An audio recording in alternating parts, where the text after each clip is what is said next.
have to flush through my transducer. Well, I need to calm the fluid all the way to the transducer, so that transducer needs to have saline in it. How does this all set up? And so we're doing all of this in order to measure the pressures of the right side of the heart.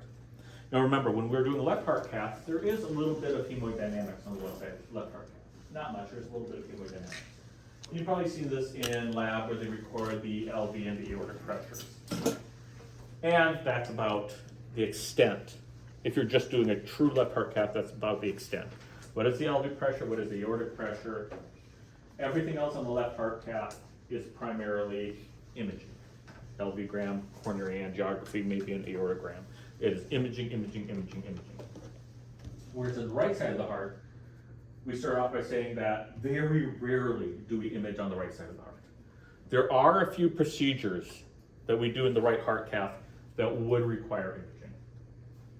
For example, if we're going to do a pulmonary angiogram, we want to look at the vessels to the lungs. We could inject contrast to image the lungs, but we don't do that very often. It's only under very specific cases. An example would be, we know somebody has a pulmonary embolism, somebody has a blood clot in the lungs. We could put a Swan-Ganz catheter or another catheter called a Berman, we'll talk about later, up into there and inject to look for that. So you inject it through the catheter? Yep. No, not through the capillaries, just into the pulmonary artery. And it goes to the capillaries. So how can you inject with a Swan kit? You put a Berman catheter. You can't do a Swan-Ganz catheter, you just inject it through the distal tip. But it has a balloon, right? But remember, you still have an open distal tip. We'll look at catheters today. So it's all pressure. For the most part, it's pressure, pressure, pressure. But in order for us to do this correctly, the system has to be set up correctly. The system has to be balanced. Once we are set up and balanced, nobody should be more accurate than we are. The only reason why somebody would be more accurate than the cath is when it comes to hemodynamics is if we don't set things up properly. So we have to take that responsibility. Okay. Now, there are a few ways to test our system. Here we go.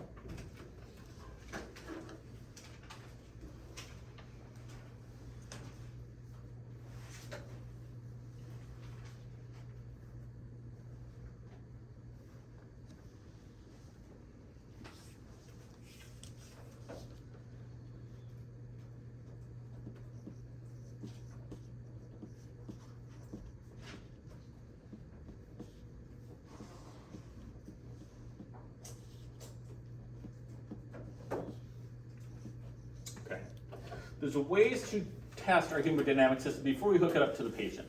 So, for example, let's say you want to make sure that your transducer is working appropriately before you hook it up to the patient. I'm going to try to pull something up here.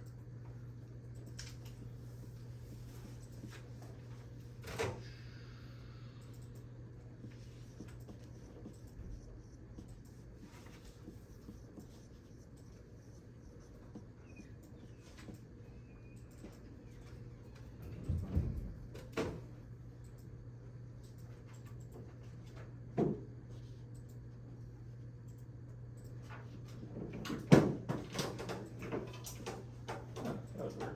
Okay.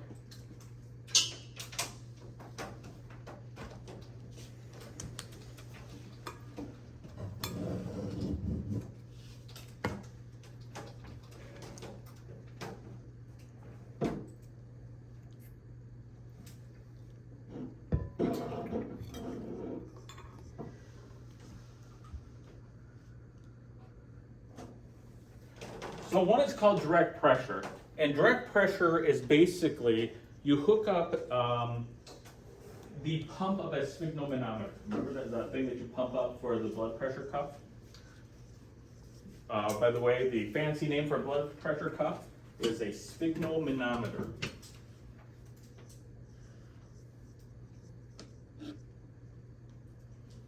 That's the name of what? I'm sorry. Blood pressure cuff. Blood pressure cuff. Thank you. The sphygmomanometer. And you have that little bulb that you pump up, right, with a little dial on it? Well, you can hook that device up, that just not the whole blood pressure cuff, just that pump with the dial on it. You can hook it up to the transducer, And as you pump up the transducer, if you pump it up to 200 millimeters of mercury, what should your transducer read on your monitor? 200. 200 millimeters of mercury. Okay. So that is one way that we can test it.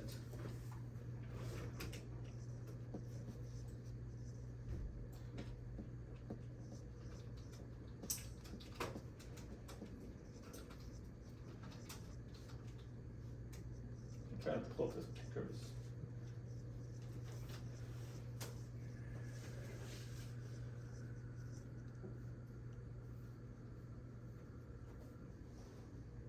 Well, this picture, but it's not pulling up, so I have to find a different one.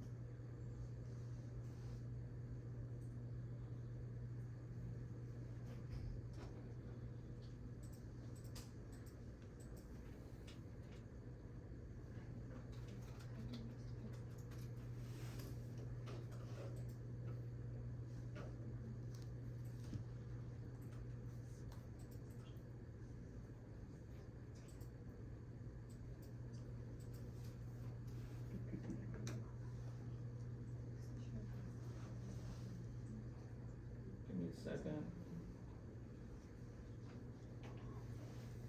The second way, which I'm looking for an image of, otherwise it's not going to make any sense. The second way that we can do this is something called the column of fluid theory. This is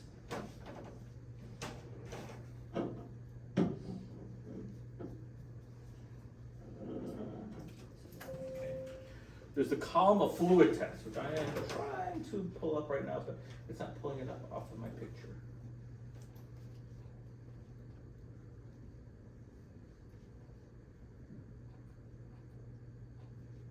So why is it not pulling up? What is it?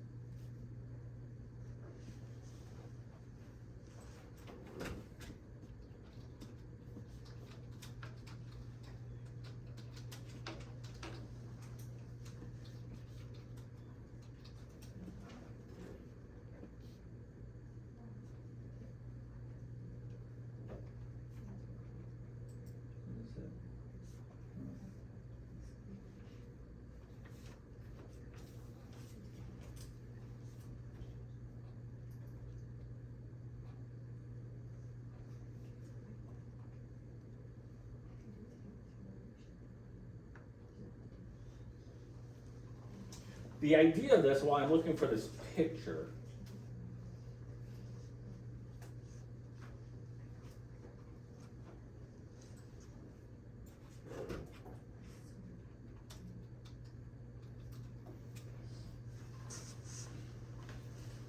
I don't know why it's not pulling up. The idea of this is we hook up a specific column of fluid. So let's say I have a column, like a column of fluid set up, and I run a line to that to my transducer.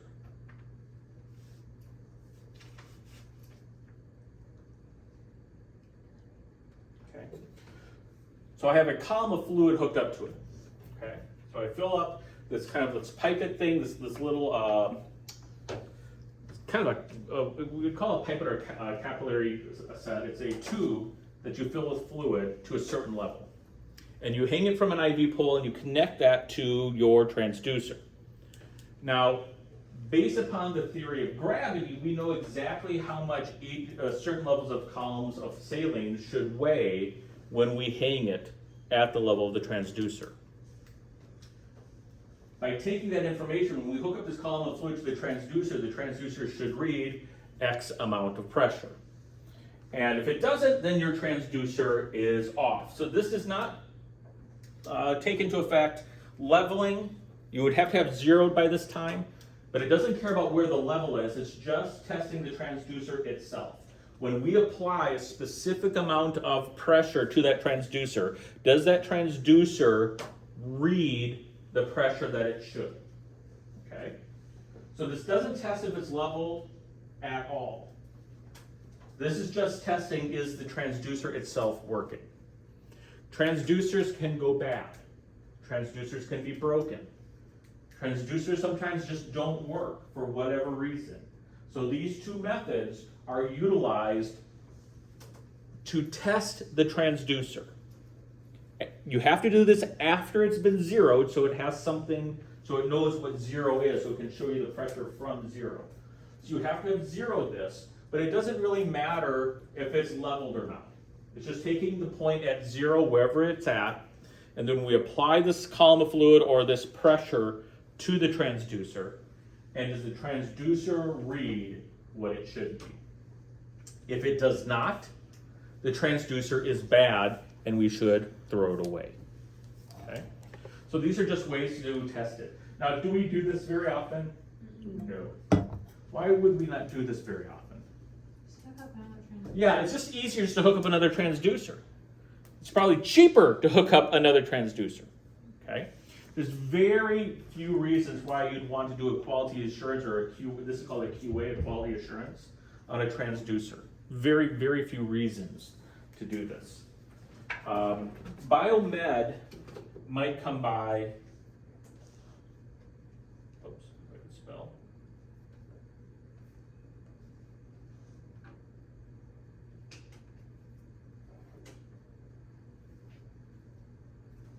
Biomed may come by occasionally and test the transducers and test the monitoring system. That's what they're there for. Biomed are the people who work on all of our equipment. But in the cath lab, if we think our transducer is bad, it's a lot easier for us just to toss the system and get a new transducer, hook up a new transducer. Okay. The only time I've actually seen, or I have actually done this, is if you remember a while back, I told you about the woman who had pulmonary hypertension and was pregnant. And there was this debate whether or not ultrasound was correct or the cardiac catheterization lab was correct. And when we were going on this back and forth between us and the ultrasound lab, they said, are you sure your catheter, are you sure your transducers are connected and set up properly? And we're like, yeah, we can prove it. So we brought out the sphygmomanometer pressure testing system, and we pumped it up to 150, it read 150. We pumped it up to 200, it read 200. We decreased it to 80, it read 80. So we could prove that the transducer was reading the pressure that we were applying to it at different pressure levels. And so we were able to say, yes, it is working properly, and we still had a disagreement. So other than strange situations like this, you'll probably never see this done. Okay? This is just mainly for academics. Doctors do not want to waste time in the setup. If you've probably noticed by now, doctors really want to get going and get the next patient set up. So rather than fight with it, the doctor would probably just be as happy of getting rid of the transducer, putting a new one on, re-leveling, re-zeroing, and starting again. It just would be a lot faster in many ways. But we, like I said though, Biomed occasionally does either one of these, or they hook up a column of fluid to a transducer system, or they do a direct pressure, just to make sure the whole system is reading appropriately. Okay? But if you think it's just one transducer that's bad, just toss the transducer and get it. Does that make sense? Okay. So now, where we left off is we said, well, what could go wrong when we're doing a right heart cath? Any of these things could go wrong. Some of these are more likely than others, such as hematomas. But these are things that could happen to a right heart cath. Before we go on and talk about doing the actual hemodynamic reading, measuring hemodynamics, the first thing that we need to talk about is right heart catheters. Okay. We talked about these a long time ago in intro and then in CBT 1801, or actually CBT 1800, just introducing us to these catheters, but we haven't touched these since. So we want to talk about right heart catheters and specifically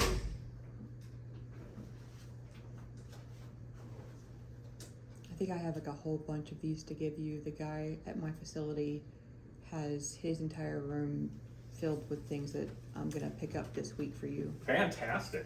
And I know there's a bunch of, It's like Christmas, I love yeah, it. there's a bunch of stuff. Okay, so we want to talk about this thing called the Swan-Ganz catheter. Now the Swan-Ganz catheter it's named after two physicians who never worked with each other, Dr. Swan and Dr. Gans. They never worked with each other at all. It's not like they were buddies and they designed this catheter together. Dr. Swan developed the basic design of the catheter, and Gans designed the flow direction of it. So they didn't work in tandem with each other. Dr. Gans added on to Dr. Swan's original design. So that's why it's called this.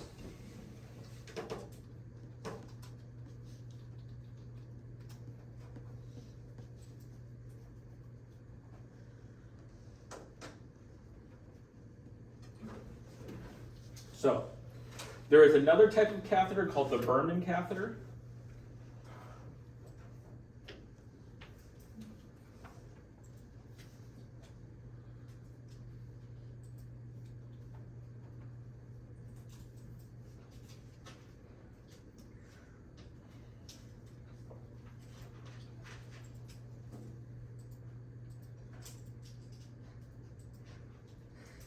A Berman catheter looks a lot like a Swan-Ganz catheter. I'm just going to put it up here right now. The Berman catheter looks a lot like a Swan-Ganz catheter, but there's going to be a difference here, okay? The Berman catheter has multiple holes, side holes, on the Swan-Ganz design. So it looks like a Swan-Ganz catheter generally, but when you come to the distal tip, right below the balloon, you have these side ports, okay?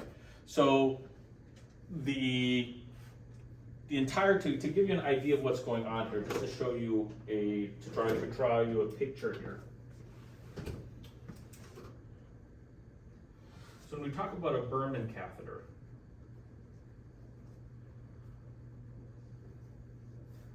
Berman catheters have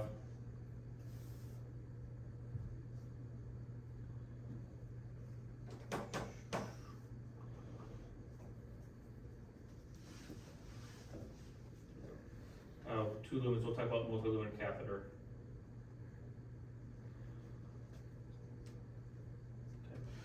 The Berman catheter has a lumen for the balloon, to inflate the balloon. And they also have side holes so that as I inject, if I inject anything, it'll come out the distal tip as well as the holes on either side of the catheter. Swan-Ganz do not have these side holes, or these, what we call these side holes on them. Only the Berman catheter has the side holes on them. A Berman catheter is just like a Swan-Ganz catheter, except it has these side holes. When it's all connected, it actually looks like what we call a simple swan. Now you might ask, why does it have these side holes? Well, these side holes allow us to inject something like contrast so we can see the large pulmonary artery and the large pulmonary vessels better. So the Berman catheter is used for angiography, for pulmonary angiography. Swan-Ganz catheters do not have these side holes on them. Only one. What's that? Only one What do you mean? on the distal tip. Generally, not technically, we'll get to that in a second. But only Berman has these side hole catheters right near the distal tip. And therefore angiography, therefore pulmonary angiography. Okay. So that's a Berman catheter. If you ever hear somebody ask for a Berman catheter is just like a Swan-Ganz catheter, except it has side holes before the balloon, and that's used for pulmonary angiography. It allows us to see and inject and fill the pulmonary vessels with contrast to get the clearest picture that we can. So that is the Berman. But those are used in very specific circumstances. Berman catheters are used when we want to do pulmonary angiography, when we want to see the pulmonary vessels light up.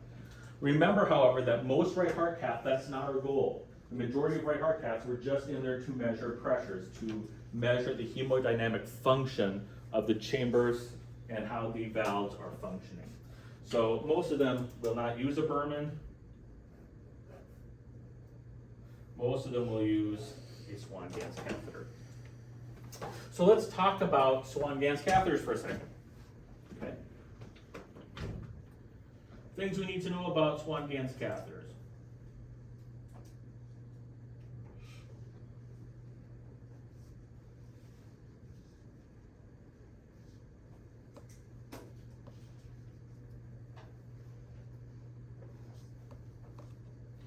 Swan-Ganz catheters are single layer catheters.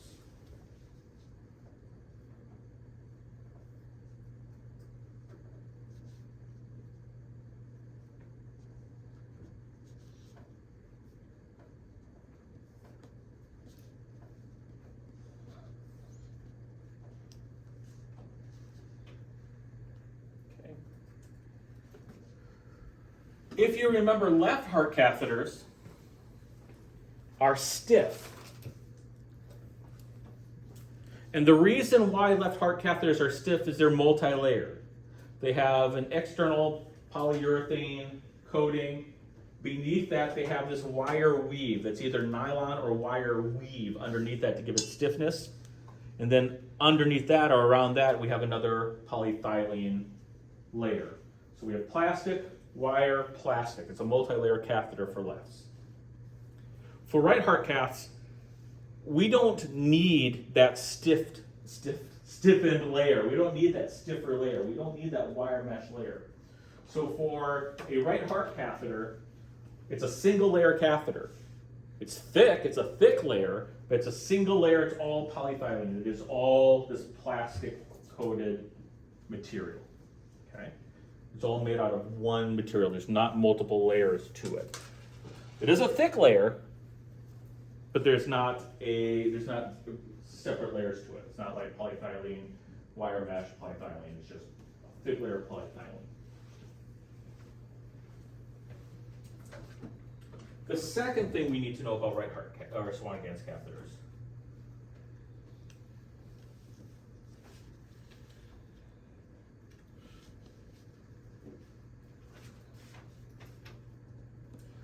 they are all Swan-Ganz catheters are multiluminal catheters.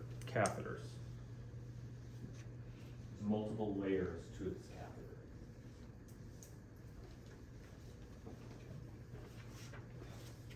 Or not layers, openings. You need at least 2, okay? And so there are different levels of catheters or different types of Swan-Ganz catheters that you will hear doctors refer to.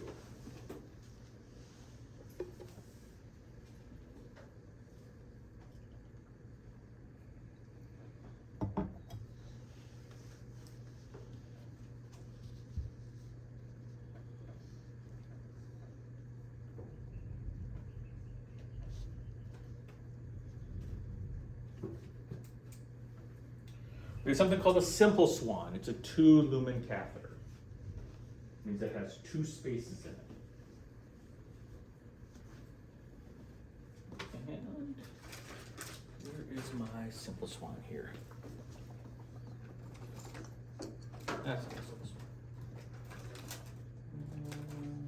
Where's my simple swan? Okay.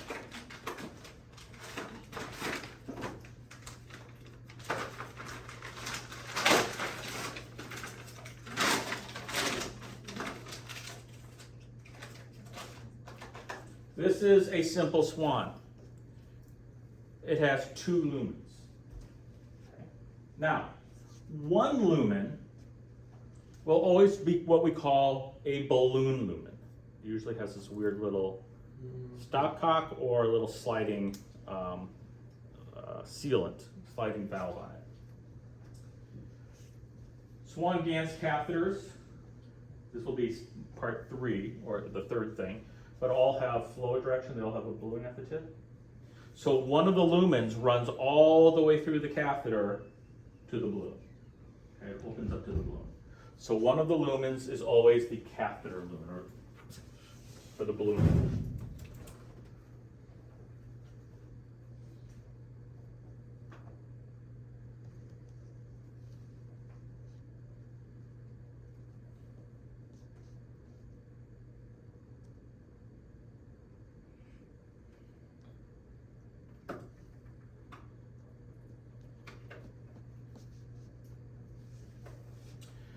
The second lumen runs all the way to the distal tip. You can see there's a little hole at the distal tip. So the lumen that's not a balloon lumen runs all the way through to that distal tip.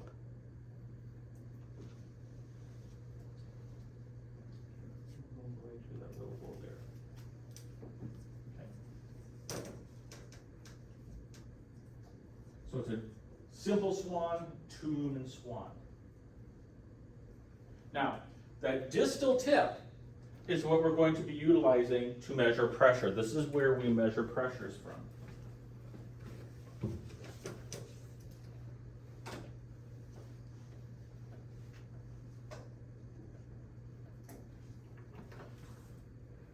Now there's some benefits to a simple swan. They are smaller catheters, they're thinner catheters.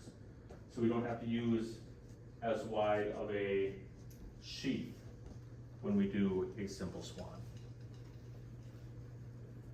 What's the downside of a simple swan? There's no proximate.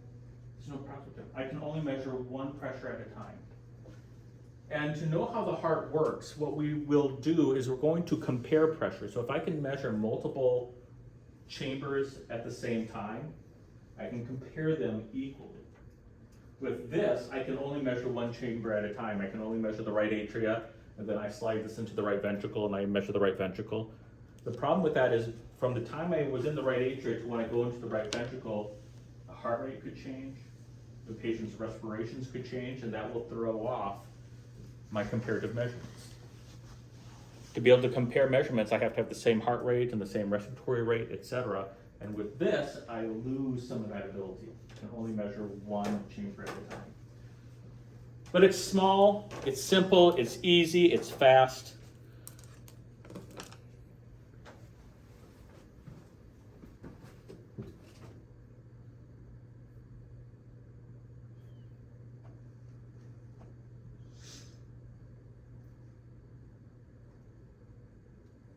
A triport swan.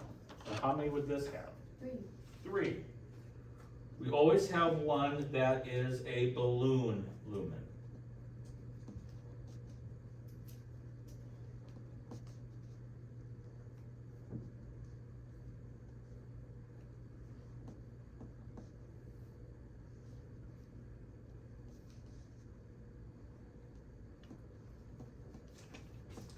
We still have one that goes to the distal tip, but now we also have a lumen that is proximal.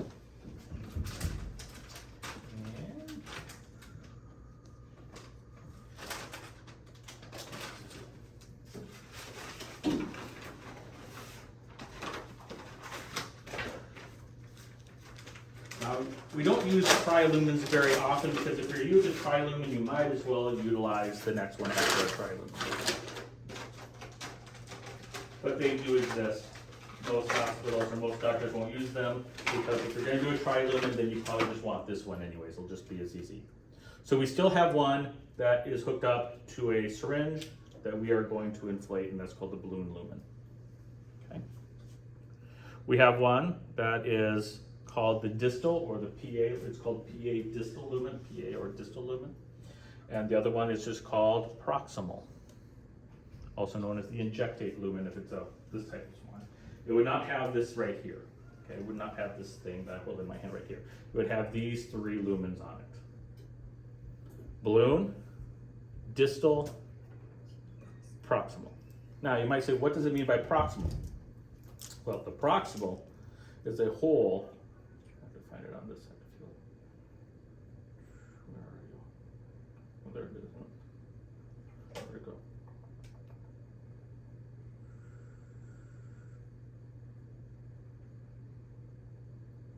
Where finds it? Oh, there it is. There's a proximal hole right there. See that little space right there? There's a proximal opening.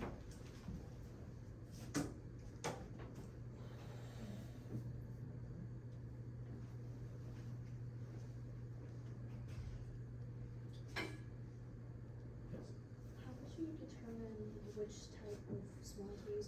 Depends on what you want to do, and we'll talk about that in a second. What you want to do with it. Okay. So, little hole there. Just a little hole right here. Possible? Yep, proximal. Now, what does this catheter allow me to do? Well, this catheter allows me to do a few different things that the single lumen cannot. This allows me to record two pressures simultaneously and be allowed to compare those pressures. Okay? It allows me to look at more of the heart, more of the pressures at a simultaneous recording. It also would allow me to inject medications or whatever else I might want to inject during the procedure without unhooking the manifold. So with my single swan, if I want to inject anything into the swan, I have to unhook it from the manifold, inject the medication, then connect the manifold. Or have a manifold with multiple ports on it. Whereas with the tri-port system, I can just have a stopcock on this manifold and inject it through that stopcock. Or excuse me, not a manifold, on this, the proximal port. I can open it up and inject it without unhooking everything or bothering the hemodynamic recording system. Okay? So this is a tri-port swan. Here's the thing. If I wanted to record two pressures simultaneously, let's say I wanted to record pulmonary artery and right ventricle at the exact same time, what would I need to hook up to this? How many? Two. You have to have two separate transducers. For every pressure you want to measure simultaneously, you have to have its own transducer. Okay, so you would have a transducer connected to the proximal and a transducer connected to the distal. If I wanted to measure the pressure from the left side of the heart, let's say the aorta, let's make it a little more realistic. Let's say I wanted to measure pressures from the left ventricle, the pulmonary artery, and the right ventricle. How many transducers would I need? Three. One connected to your the left catheter, and two connected to your right catheter. Okay.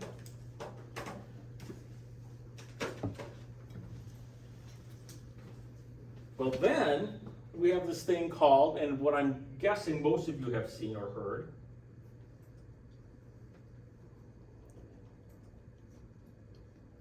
something called a TD swan.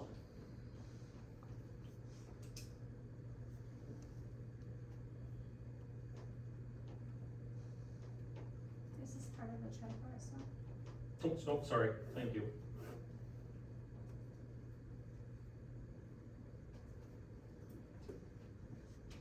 You said that tri-port can do medication administration and Measure pressures at the same time. multiple pressures? Yep. Okay.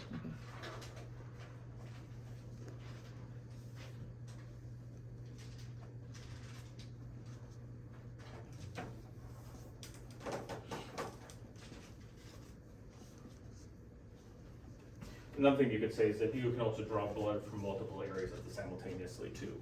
I mean, if you wanted to draw blood from multiple areas. The third type is called the thermal dilution or the TD swan. This is probably the most common type that we use. And a TD swan has 4 lumens. We always have what type of lumen? Balloon.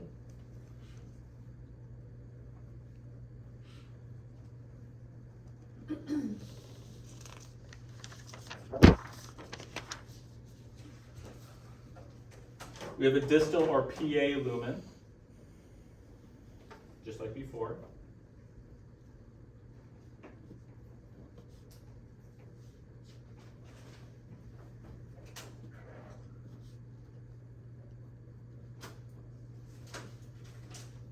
We have a proximal lumen, which on a TD swan may also be labeled as injection lumen.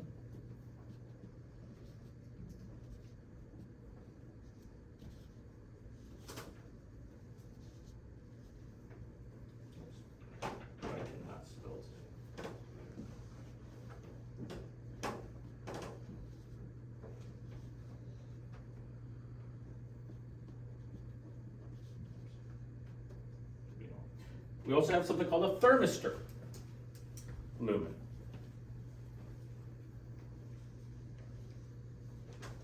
Thermistor.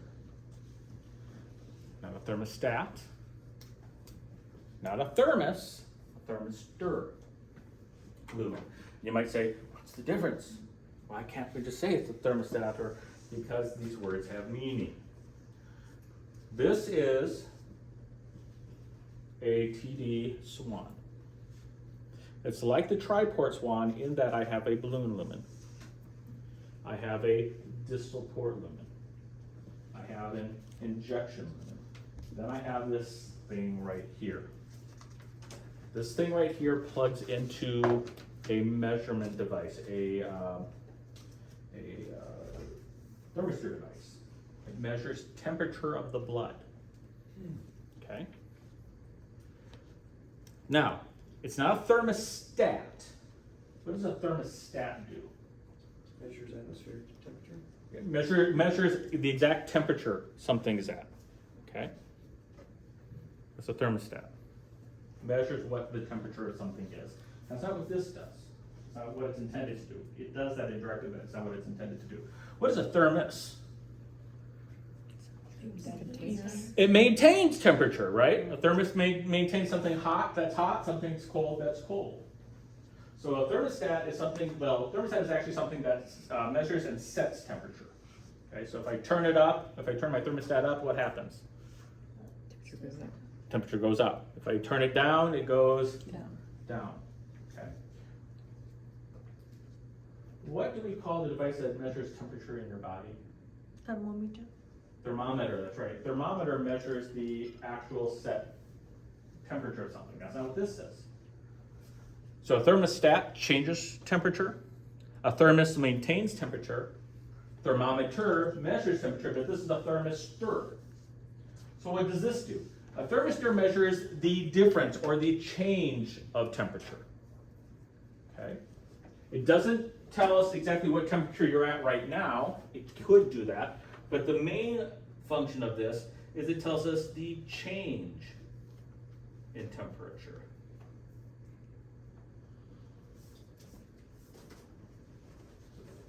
How much has the temperature changed is what a thermistor does. Thermometer tells me what temperature you're at. That's not what this tells me. This tells me how much has your temperature changed from one moment to the next moment. How many degrees of change have you experienced? Thermometer tells you you are 98.6 degrees Fahrenheit. A thermistor would say, well, you were at 98.6 degrees Fahrenheit a moment ago, but now you're at 98.7 degrees Fahrenheit, so you had a change of 0.1 degrees. That's what a thermistor does. It keeps track of the change of temperature in something. And that's an important thing about this. How many of you have seen a thermal dilution swan used? Okay. The two swans that you've probably seen used the most is the thermal dilution or the simple swan. Okay, these are the two that you will have seen used the most. Thermal dilution swan is used because we can use selected because we can use the change in temperature to calculate and determine cardiac output.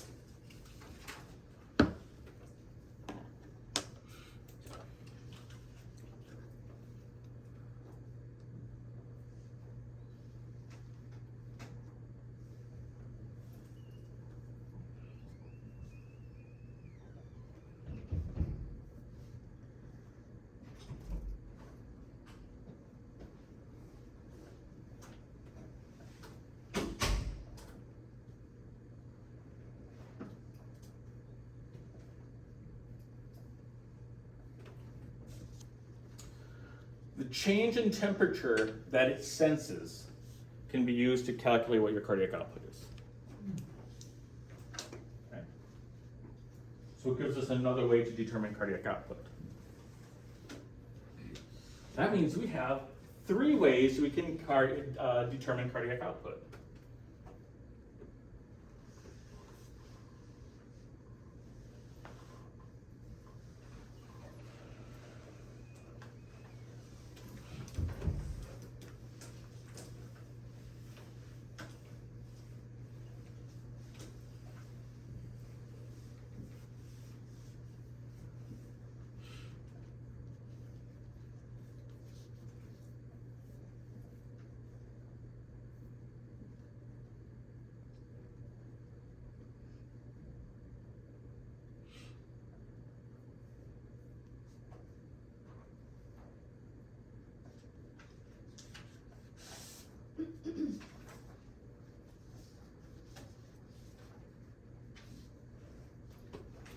So we can do the LV gram,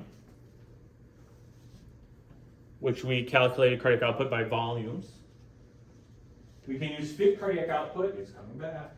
We can use fit cardiac output, which calculates cardiac output by looking at the oxygenation of the blood. And then we can calculate it by using thermal dilution. So it is a third method by which we can determine cardiac output. Okay. So it's another way for us to determine the function of the heart, cardiac function.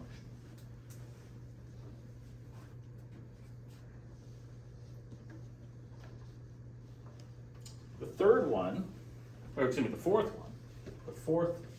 one that we have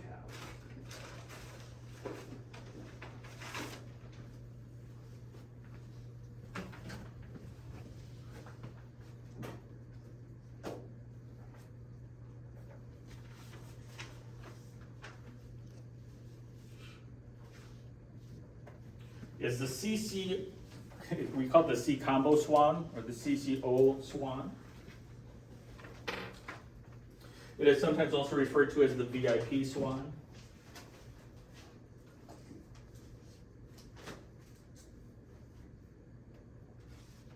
Now, we don't utilize these mainly or primarily for diagnostic procedures. That's not why we use a CCO or VIP swan.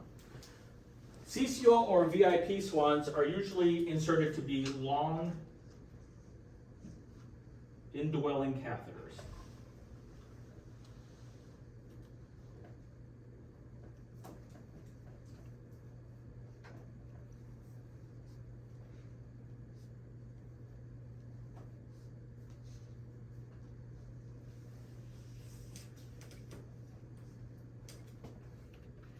Pre-anesthesia swans.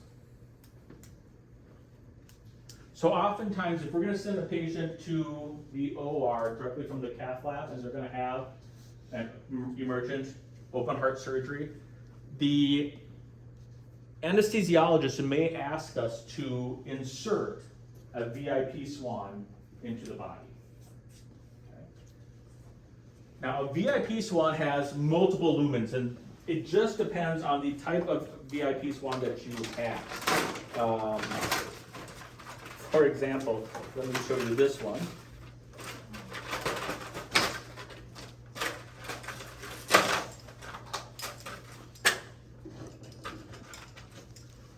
This is, where is my balloon port? There it is.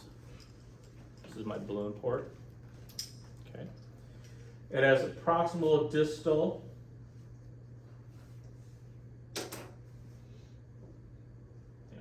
Two proximal and a distal port. Different CCU combo swans have different lumens. This has a proximal and distal port. It has a port right here, it has a port right here that can measure oxygenation of the blood directly from the blood. It has a thermal dilution port. It has a, what is this one used for? Oxygenation of a pressure sensor port or a tension sensor port of the heart. So basically what this allows the anesthesiologist to do is we insert this into the heart, into the pulmonary artery, and they can measure the oxygenation, they can measure the contractility of the heart, they can do a fit cardiac output if they need to, they can draw blood samples from this, they can inject supportive medications through it. So it allows them to have a lot of different assessment what's the word for?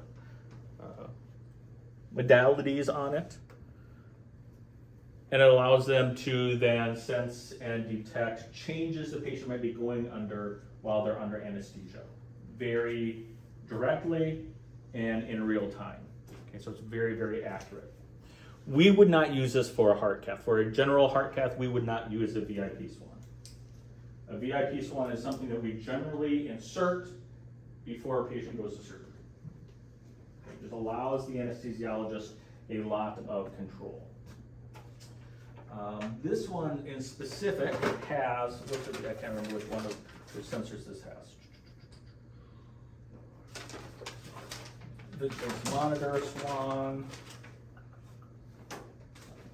So would one of us need to be be in control of that in the process of them going under anesthesia, or would? No, we just put it in and then we turn it over to the nursing staff and the surgical, and the anesthesiologist staff really, in the surgical suite.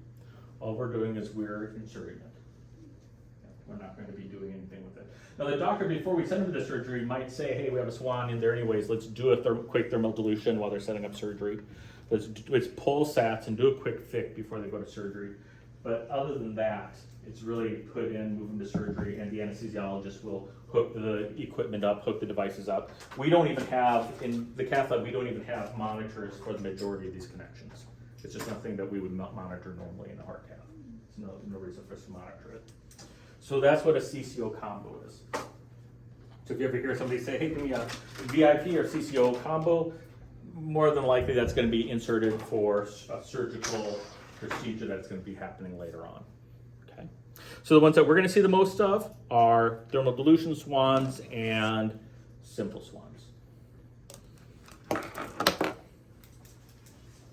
Okay.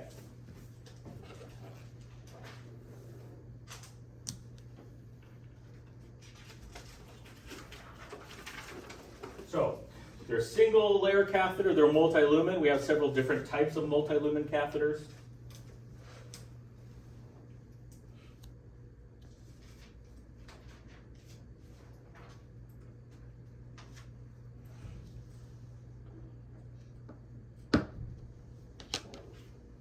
And they are all flow-directed catheters, which means they have the balloon tip on them.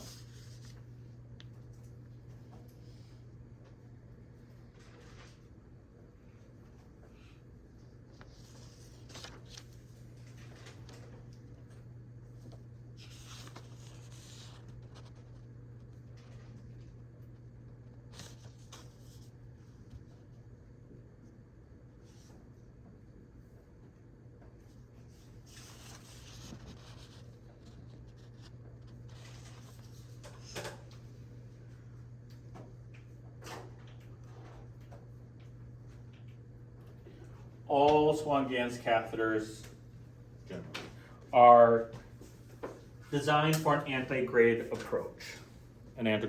Which means with the flow of blood.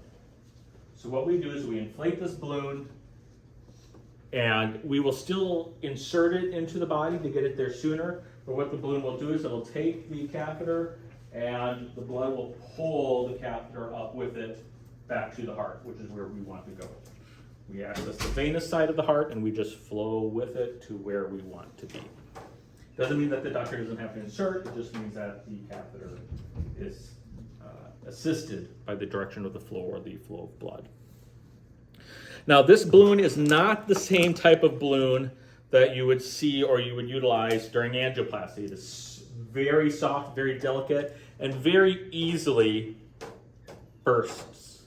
You can very, very easily, if I just touch this too hard, it will pop. Okay, it's a very, very low compression balloon. Okay, you can't use this for an angioplasty. That's not what this is designed for. Very low compliance, or actually very high compliance, I should say. Very high compliance balloon. Very, very soft. And what do we infill it with? We tested it, it was 12 burst. Yep, 12 bursts, yep. Yeah. Some of this one probably would burst at 3, but yeah, some of them can take more. What do we insert into this? No. Air. It has to be lighter than blood for blood to carry it. And we fill this with air. Now you might say to yourself, Self, that's a little scary. Why would that be scary? The pops. Because of pops, what side of the heart are we on? Right side. We're on the right side. Which means that if this does pop, if it's room air, what will that air be quickly? It'll be quickly absorbed. Okay? Remember, we're in the deoxygenated side of the heart now. So if this would pop, it only comes with 1 cc of air. The syringes are only designed to allow you to inject 1 to 1.5 cc's of air. Okay, that's the only thing. That's the only amount that goes into that balloon. So if this would pop, the venous blood would have an easy time, hopefully, to absorb that air. Okay, it's not like the arterial side, which is fully oxygenated and cannot absorb more air or more oxygen. The venous side is deoxygenated, and therefore, if this would pop, there's enough non-bound hemoglobin that should be able to absorb this. So it's not that concerning. Was that? So it's not. No, it's not that concerning. Nope. That's why when you have an IV started and you see little air bubbles go down your IV, we don't freak out because small air bubbles is no big deal. Okay. So it is inflated with air. The reason for that is air is compressible, so if it gets stuck into a place, saline isn't compressible, it could damage a vein, whereas air would compress a lot easier if it's in a vein. It's lighter than blood, so it's very easily and quickly moved by the blood as it moves back to the heart. So we utilize air when we inflate these balloons. And there has become a standard now that before you insert these into the body, how many of you test these outside of the body before you insert them? Hospitals have begun to do that. We had a problem many years ago where these balloons were coming to us already burst. They did not survive the sterilization process. And so you put this into the body and the doctor would say inflate, you thought it was inflated, and all of a sudden you step on the x-ray and you don't see the balloon. And you're like, what happened? Well, the balloon, they had a dysfunction in them, okay? They were not made correctly. And so now a lot of hospitals since that time have the approach that test them out before you go out, you put it underwater and you inflate the balloon before you go into the body just to make sure that the balloon inflates. You have to be careful with that though, because the more times you inflate the balloon, what happens to the strength of that balloon? It weakens. So you don't want to do that a lot. Just one quick, if you're going to test it outside the body, one quick inflation into the sterile saline and then go into the body. Don't keep inflating it or deflating it because that will weaken out the balloon. Now, unfortunately, all Swan-Ganz balloon material is made out of what? Latex. That's right. Which means if you have a latex allergy, we can't do that. Yep. It depends on the patient. It depends on the patient and what their allergy is. It depends on what their allergy level is. It depends on what their allergy level is. If they are a systemic anaphylactic response, then no. If it's a dermatitis or what we call a dermal exposure, then possibly. But you're putting it at risk. They do make a latex-free Swan, except it's excessively expensive. It's very expensive. But they do make them. Because we had a patient with latex allergy, and then she was telling me it's latex on the Swan, but they're still going to use it. Yeah, it just depends on the allergic reaction. They're taking a risk with that, but it depends on what type of allergic reaction they have. Yeah. There's really no other option unless you want to purchase a latex-free Swan, and that is excessively expensive.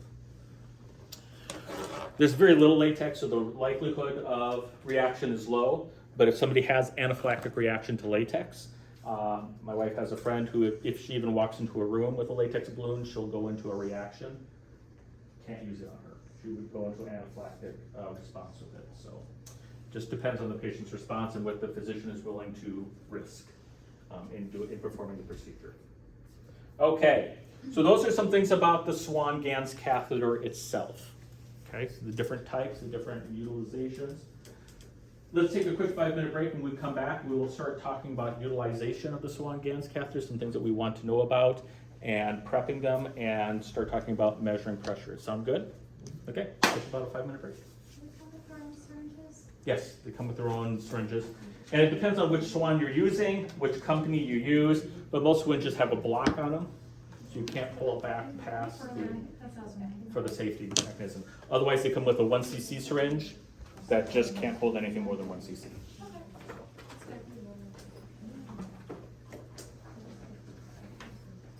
So that won't fit a 10 cc syringe? Nope. Well, you could hook a 10 cc syringe to that, but there's no reason to. Oh, okay. Yeah, that's just a risk. You're creating a risk.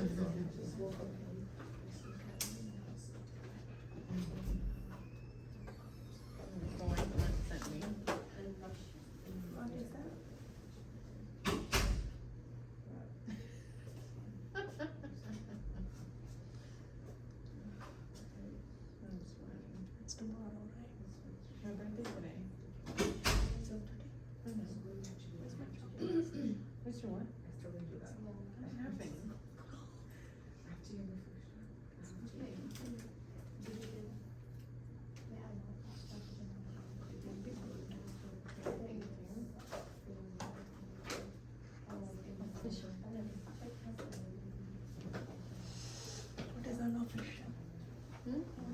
If officially it is 75, what is unofficial?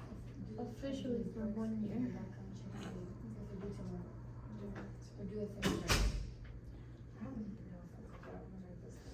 But I'm gonna be 35 moving forward. Like I'm trying to keep getting the background check.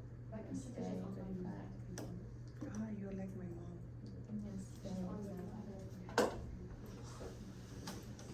You know these things? I was gonna ask you. There has to be a way. Keep saying my storage is full, but I don't know. You'll have to upload everything manually to your. Everything should be in the iCloud. Yeah, but you have to manually do it. It won't go. So, this is manage. This is 30. I got the photos, backup, visibility. Did you delete them from your this folder, that phone after you uploaded it? No. That's what you have to do.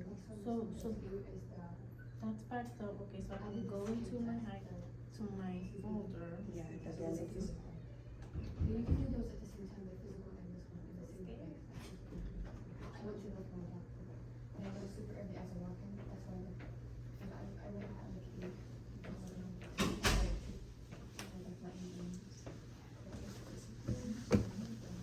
So sleepy. How do you know it? It's supposed to be backed up. No, I bought more. It's your phone still is gonna have it. So it's iCloud. So you want them to show on your phone? Is it on my iCloud that? I think Well, it's a different, I think it's different. Hold on. But I just wanna make sure everything's my the iCloud. Yeah, it expires before the, mine expires the 8th of November. Try to have it done by the 8th. I'm gonna get the TV, I have to do under general, Extra? and then you gotta go to iCloud storage. You're maxed out. So how do I? All of that is photos, that's what it's showing. 154 gigabytes is photos, yikes. That is a shit ton. So I go here and I delete from my phone. It's still Uploading uploading. all your photos and videos can take some time, overnight with your device. Maybe once it's all downloaded, I don't know. But maybe once it's, what I had to do is, I don't know, my phone is not fast when it's like, it hibernates and it just automatically shuts off.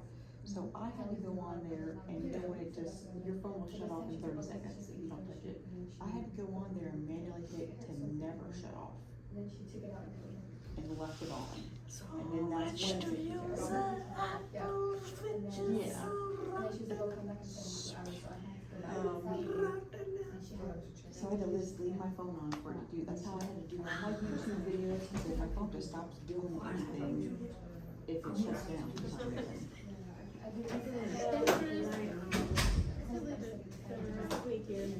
It doesn't matter all this stuff, because it's not photos.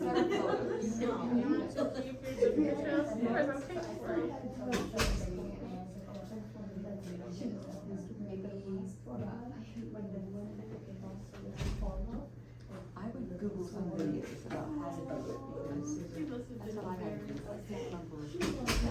I know I had to manually hook up my phone to my computer, to transfer photos I had from my phone to my computer so that I had them. But no matter what, you can increase the storage on your phone. The storage you bought from the store, you can't increase it. That does suck. That's why they give you options, oh, you want the 64, do you want the 128, or whatever. That's your phone. So, getting your phone to automatically move your photos to iCloud, that's what you gotta do. But I bought that like 2 years ago. I know, I bought the same thing, and it doesn't. What happened? She's, her and I were both, because we have these videos, so we take these videos and then our iPhone has no storage. We've already maxed out our storage, so having to move those photos to the iCloud, like offload them from the phone to the iCloud, it's very confusing. If you hook it up to your computer, That's what I told her. you can utilize your computer to recognize that as an external hard drive and download pictures and stuff from the external hard, using it as an external hard drive. I'm just trying to figure out how to make it so it's set. I don't have to worry about it. It just goes there. You have to, know? no, you have to specifically do it. He's anti-Apple. Yeah. See, I don't trust Apple's. I have a friend who works for Google, Yeah. and he says 75%, about 75% of all Android software has spyware on it. And Android or Apple? Android. Oh, wow. Yeah, so he programs for Google, and he Yeah. said, yep, 75% we know that we don't check Android for, they don't do any scan Yeah. for malware or anything like that. If you can publish it, it goes on Android. Only if they hear somebody complain about it does it get flagged. So he said the majority of stuff on the Android app site has malware or spyware on it, because they don't check it. So Apple, meanwhile, everything has to be scanned, which is why it has less on its stuff. It's harder to write for, but it is considered more secure. So because of that, I'm like, he programmed for Google, he has an Apple. He's like, I don't trust Android software. So depends on what your security and how you feel about safety. I'm pretty sure I'm on a list somewhere, government list. Oh, yeah. I have a group that I play games with, and some of the games that we play, it sounds really bad, so we always say, while we're on tech, we always say hi to our FBI agent, Yeah, who's watching yeah, us for that day. CIA, I know you're listening That's to right. me. Hello to our FBI agent, if you ever want to join us, we play on Wednesdays. He said the same thing, you gotta hook it up to your computer. Yeah. Yeah. The best way to do it is hook up to your computer and have your and it'll say, do you trust this computer? Can we download video? Say yes. And then when you pull down for your files, you should be able to see your iPhone. You should be able to open it up and find the image folder and pull Import them to your over. computer. That's what you That way do. you still have to go in there manually and delete them off the Yeah. phone. But you're gonna have a lot more storage hopefully on your computer than you do on your Take phone. forever. Okay. Thank you. So, a couple of things. Prepping a Swan Gans balloon is fairly simple. Okay. If you have a simple swan, you hook up the balloon, test if that is the protocol of your hospital, and then flush this out, flush the distal port out. When you hook it up to the manifold, you can just hook it up. Now, a lot of times what they will do is they'll hook up a three-way stopcock between the to the Swan Gans catheter. And I thought I had a three-way stopcock. Yep, I do. So we have a three-way stopcock hooked up to this. That way we can flush the Swan Gans catheter and turn the stopcock off, and it will stay flushed. Okay. Then when you hook up the manifold, you turn the manifold flush on, it'll flush out here. Turn it this way, draw some blood back, and then turn it this way, then you can have a connection to your manifold without any air bubbles. Air bubbles aren't as big of a concern on the right side of the heart, so a lot of times you'll just see people not do the three-way stopcock, and that is fine for a two-way manifold, okay? Or excuse me, a two-way manifold, what am I talking about? For a simple swan, a 2-lumen Swan Gans catheter. Sometimes they'll just flush it out and they'll do a wet to wet, just like they normally would. The only thing with a Swan Gans catheter is that you're not gonna have this big spurt of blood when the catheter goes into the body because it's in a vein. The venous system has a slower pressure, and so sometimes they have to draw blood back. They'll take a syringe and draw blood back before they hook it up to the manifold, so you do get blood to saline connection, the meniscus to meniscus connection. Does that make sense to everybody? So when you put this in, if you're not gonna use the stopcock, you're gonna have to draw blood back and then connect it. Even if you do use the stopcock, you're gonna have it turned this way first, off to the Swan Gans, flush out to your manifold, turn it this way, pull back blood, turn it this way, connect. But air bubbles, again, not as risky on the right side, but still, we don't want air bubbles in our hemodynamic system, so it's just a way to seal things out. Now, when you're using a multi-lumen or a tri-lumen swan, TD swan, or VIP swan, things get a little bit more complicated, but it's not that bad. For the most part, you set it up exactly the same. Balloon goes to the balloon port.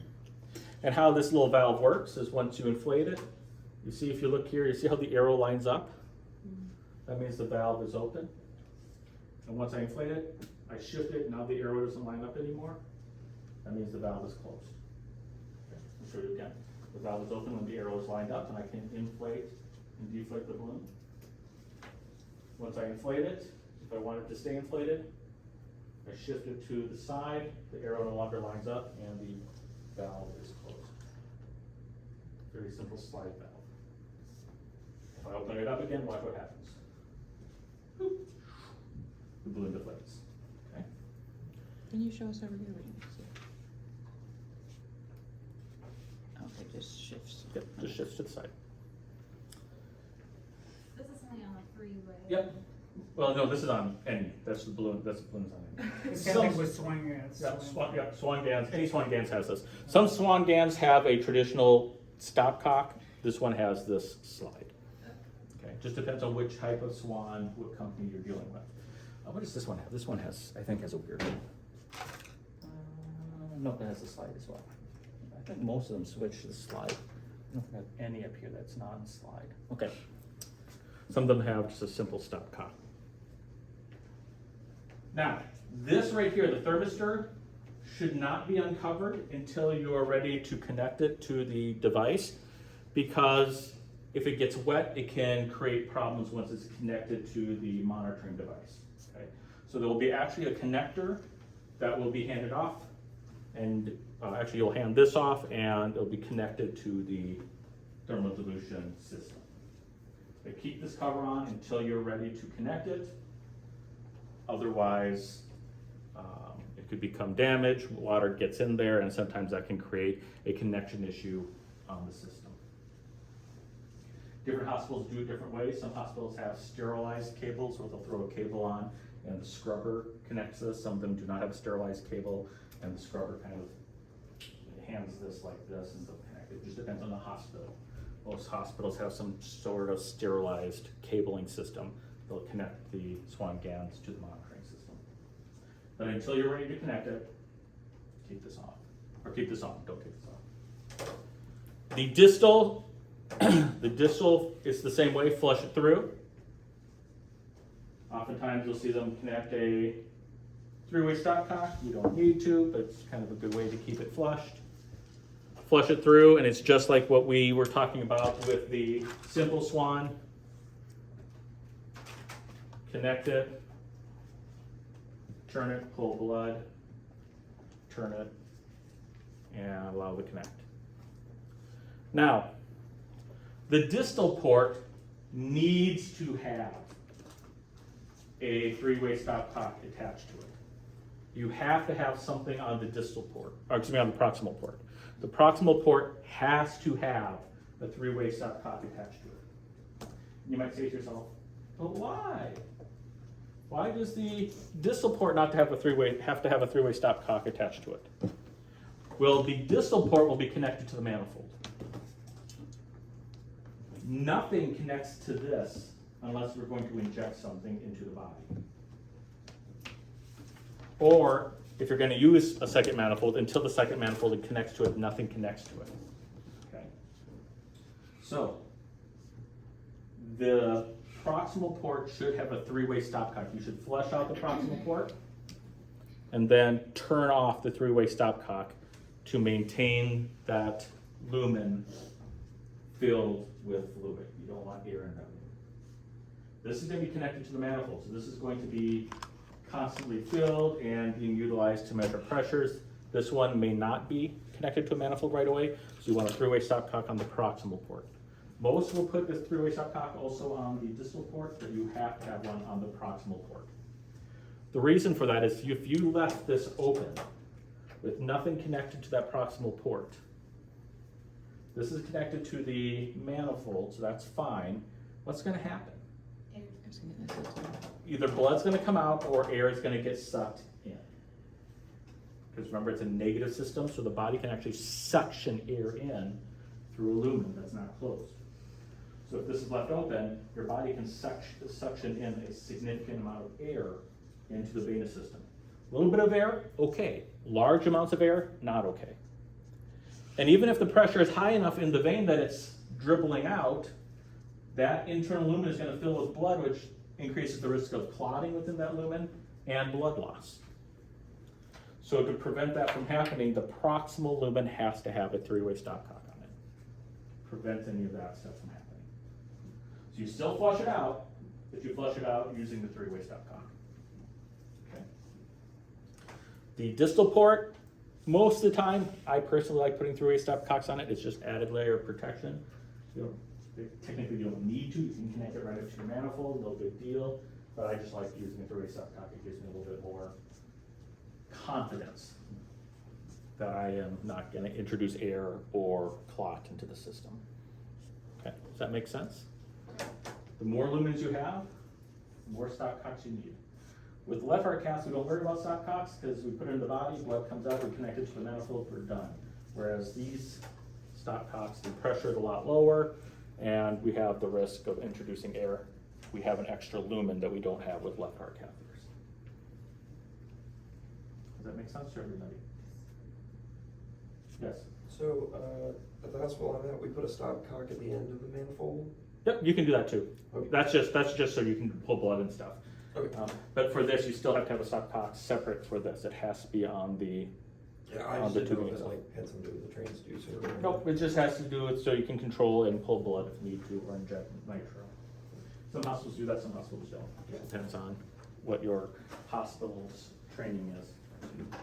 Okay, so that is setting this up. Okay, that is the process of getting the Swan-Ganz catheter flushed, set up. Usually the Swan-Ganz catheter will have its own transducer to it. Not always. What the doctor can do is they can start with the right heart cath to measure all the pressures on the right side of the heart, take out that catheter, and then use a left heart cath, left catheter, and just do the left side of the heart. And if you're going to do that in that stage, you're going to do one side of the heart first, and then you're going to do one side of the heart second. You don't need two manifolds. Why? I'm not comparing. I'm connecting it to one. I'm looking at the right side of the heart, just gathering data. Then I'm going to take that catheter out. I don't need a second transducer. I just hook up that same transducer to my left heart catheter and put that in, gather the data, and I'm done.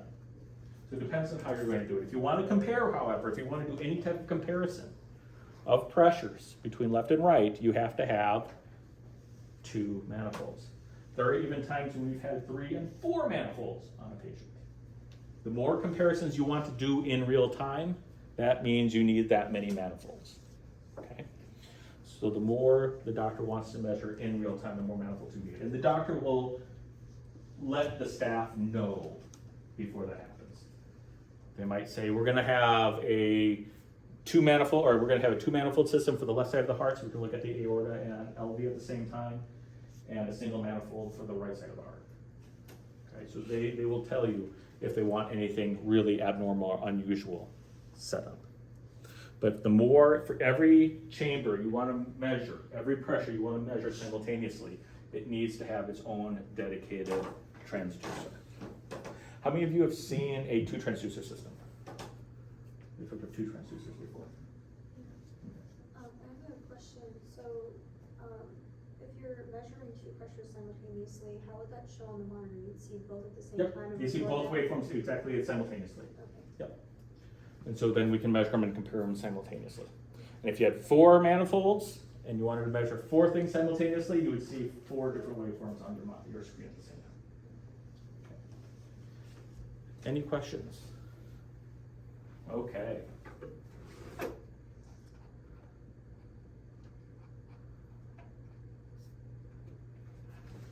Now, some of the stuff that is on this PowerPoint we have talked about already. So we talk about terminology. We should know that cardiac output, stroke volume times heart rate. What does cardiac output tell us again? Well, the heart's function, the homeostatic function of the heart, is it's doing its job. Cardiac output tells us, is the heart doing its job? Circulating enough blood every minute to meet my body's needs. That's what cardiac output tells me.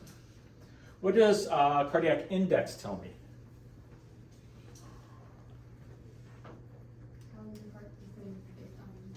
That's right, based upon you. Remember, cardiac output, we have this normal value, right? And this normal value really has very little meaning. Because normal value for Tanya is going to be different than a normal value for Agar. Simply because of the difference in body size. And so cardiac index allows us to get rid of that vagueness, that inequality, and says, is your heart now normal for your body? Because normal cardiac output means a lot of different things. Well, so it's not on here, but what does stroke volume tell us? How well every beat? How well the heart does in one beat. One beat. Yeah. What is the strength or the volume ejected in one beat? How strong is the heart for that one beat? Doesn't tell us a lot of information. It basically tells us how does the heart squeeze at one time. Is the heart squeezing effectively? Cardiac output tells us more information. And then ejection fraction tells me what? The efficiency. How good is the heart in emptying itself? So cardiac output tells me how good is my heart circulating enough blood to meet my needs. Stroke volume is how good is one beat, how strong is one contraction. And ejection fraction tells me how good is my heart at emptying itself. Is there a lot of blood left over still after it meets cardiac output, after it meets stroke volume? How good is it at emptying? What is the efficiency? So when we talk about hemodynamics, so we're not just concerned with the volumes. That's not what we are concerned with that, obviously, because hemodynamics is the study of movement of blood, and that has to do with volumes. But we're also just want to discuss the causes of blood movement, the pressures of blood movement. And so we have these theories of preload and afterload. What is preload? Well, that's how we know, that's what we call it, but what does preload mean? How well the ventricles are feeling. That's right, preload is how much is the ventricle filling? How much is the ventricle stretching? Okay, preload is equivalent to the amount of stretch of a chamber. It's not just the volume, it's the amount of stretch that volume creates. So it's volume and compliance of the ventricle. How much does it stretch? Okay. So for example, I have two rubber bands here. Are they the same size? No. No. So if I put the same amount of volume in this rubber band here as this rubber band here, would I have the same amount of stretch? No. No. Which one would have the higher amount of stretch? That is the one. The little one. If I put the same amount of volume into them, this one would have the most stretch. Okay? So preload is not just volume, it is volume and stretch of the ventricle. How is that volume causing that ventricle stretch? What is afterload? The resistance to that stretch, the resistance to blood movement. So preload is the stretch, what will cause blood to move. Afterload is the resistance to blood movement. And in order to get blood out, I have to manipulate my system so that based upon how much stretch I have, I can overcome the resistance. Does that make sense? Using the stretch I have to overcome my resistance. So the heart is always playing this game of, I have this much preload, what am I going to have to do to get and overcome this much afterload? Frank Starling's law is based upon this.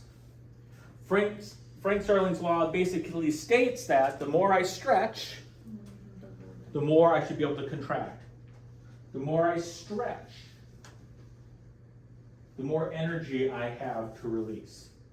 Preload is basically potential energy. I'm stretching and storing energy so that when I release it, I can overcome my afterload. And Frank Starling's law states the more I stretch, the more potential energy my muscle tissues have, the greater my contraction will be. There's always an asterisk. I did not include the asterisk. What does the asterisk mean? In most cases. In most cases, or to a point. There's a point at which if I keep stretching, what will happen to my rubber band? Right. It'll break. And with the muscle tissue, as I keep stretching, the actin and myosin will get closer and closer together, and then if I stretch too far, they don't line up anymore. And then that rule breaks. That rule is no longer pertinent. And contractility. So stretch is one part of it. Contraction of that stretch muscle is another part. Each time your heart beats, you're not going to have the same strength of squeeze. Even if your heart fills the same amount. If I keep your heart filling at 50 cc's, let's say I fill your heart 50 cc's every beat, which isn't enough, but I fill your heart 50 cc's every beat. Even if I fill you and stretch you out the same amount every beat, it does not mean that your contraction is going to be the same every single beat. Because Frank Starling's law is one aspect of determining the strength of contraction. The other aspects are the sympathetic nervous activity. Oh, okay. So when I do that, what happened now to your heart? It's increasing contractility, right? Even if it didn't fill anymore, your heart all of a sudden started beating harder. That's the sympathetic nervous activity. So even if I stretch you to the same amount, if I pour epinephrine and norepinephrine into your system, even if I stretch you to that same amount, those muscles now have the ability to contract stronger. We activate more calcium channels, we get more calcium entering into the cell, we get a better contraction from that. Okay? The amount of contractile mass, the thicker the muscle, the better contraction you'll have. Which can actually work against us, but if you work out, what happens to your muscle mass? It increases. If you do cardio, your muscle will thicken, hopefully, only slightly. That thickened muscle gives you a better contraction, because the muscle bands are stronger, and they utilize oxygen a lot more efficiently. Okay, so you get a better contraction. Then, of course, drugs. We can give you drugs that can enhance muscular contraction. Normal cardiac output ranges it should be 5.2 to 7.4, that was a typo. So normal cardiac output is 5.2 to 7.4 liters per minute.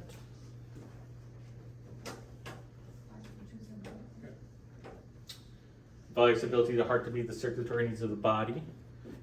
Calculate stroke volume times heart rate, but it can also be calculated other ways. Cardiac index, your BSA. Now we know several ways to calculate BSA. We'll be bringing those back into play here. But there's also this thing called a BSA measurement system, in which we take your height on this side and your weight on this side, and we draw a straight line across. And this line right here is your BSA. So we can also utilize this calculated just want to look for a graphic method. Does the same thing as the calculations, but the calculations is figured out for you. Let's say you were a little blurry on the screen here. Let's say you were 6 foot here and 130 pounds. I just aligned 6 foot to 130 pounds, and you'd be about between 1.4, 1.45 as a BSA. So it's just a way for us to calculate your BSA quickly. Normal cardiac index is 2.6 to 4.2 liters per minute per meter squared. Stroke volume, 70 to 94 milliliters per beat, tells us the strength of contraction. And the ejection fraction. Now that normal ejection fraction, we're a little bit lazy on that. 58 to 73% is technically normal, although we say that anybody over 50% is not experiencing what dysfunction. If you're over 50%, you're not experiencing what problem? Heart failure? Heart failure, that's right. Anything over 50% we consider normal, because our equations for this are not perfectly accurate. So anything above 50% is normal. Okay. So on Tuesday we will be talking about preload, Tuesday. On Wednesday, we'll be talking about preload and afterload and what those terms mean in pressures. Sound good? Okay, I will see you guys downstairs later today, either immediately following this or a short time after.